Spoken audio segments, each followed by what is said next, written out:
Bonjour à tous et bienvenue aux vidéos de l'Éco-marché de septembre, une revue mensuelle de l'actualité dans le secteur des grains. Le rapport de l'USDA sur l'offre et la demande des grains a été de neutre à baissé étant donné que l'USDA a bel et bien abaissé les rendements du maïs et du soya aux États-Unis, comme prévu, mais également rehaussé les superficies ensemencées pour ces deux grains, ce qui n'était pas prévu.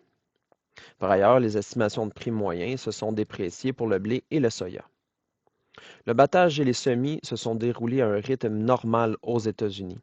Selon le rapport sur l'état des cultures aux États-Unis en date du 28 septembre, les récoltes sont complétées à 18 pour le maïs et à 19 pour le soya, un retard de 1 par rapport à la moyenne quinquennale.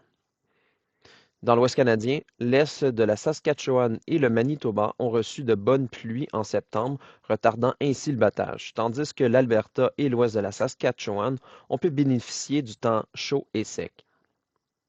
Au Québec, les précipitations ont été inférieures à la normale, avec des températures près de la normale. En date du 26 septembre, le maïs était au stade mature à 11 un retard de 34 sur la moyenne quinquennale, et la récolte de soya était complétée à 10 un retard de 17 par rapport à la moyenne des 5 dernières années. L'année récolte du maïs et du soya aux États-Unis débute en septembre. À cette période de l'année, les États-Unis exportent et vendent énormément de grains à l'exportation. Les mois de septembre à janvier sont déterminants pour les exportations de soya car le soya brésilien domine les marchés internationaux les autres mois de l'année en raison de l'arrivée de la nouvelle récolte en février. Or, la Chine n'a toujours pas acheté de soya des États-Unis pour 2025-2026. En date du 25 septembre, les ventes de l'année récolte en cours par rapport à la moyenne des 5 dernières années sont en avance de 47 pour le maïs et de 25 pour le blé, alors qu'ils sont en retard de 54 pour le soya. Les importations chinoises de soya ont atteint 12,28 millions de tonnes en août, un record pour ce mois représentant une hausse de 1,2 par rapport à l'an passé et de 5,2 par rapport à juillet dernier. De ce volume, 85 provenaient du Brésil, 2 des États-Unis et 9 de l'Argentine.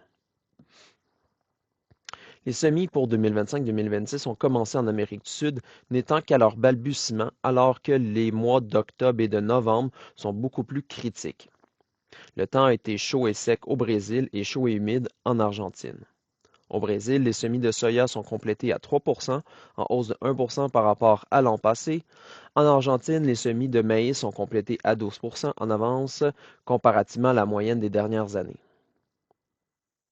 Le 17 septembre, Statistique Canada a publié ses estimations de la production de grains au Québec.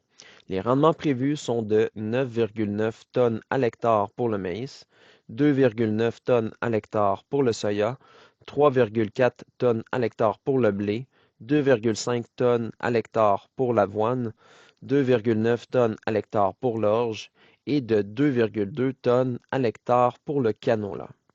Selon ces estimations, le retard des semis et la sécheresse qui a affecté la majorité du Québec à partir de la mi-juillet ont eu un impact plus important sur la fève que sur le maïs. Les bases du maïs ont diminué de 44 cents US le boisseau pour livraison immédiate et ont augmenté de 12 cents US le boisseau pour livraison à la récolte, se situant respectivement à 89 cents et 65 cents US le boisseau. La base du soya pour livraison à la récolte est restée relativement stable, s'établissant à moins 53 US le boisseau. Ce fut un aperçu du mois de septembre. J'espère que cela vous a plu. Si vous voulez lire notre texte complet, je vous invite à le consulter sur notre site internet au www.pgq.ca. Je donne rendez-vous dans un mois pour l'édition d'octobre.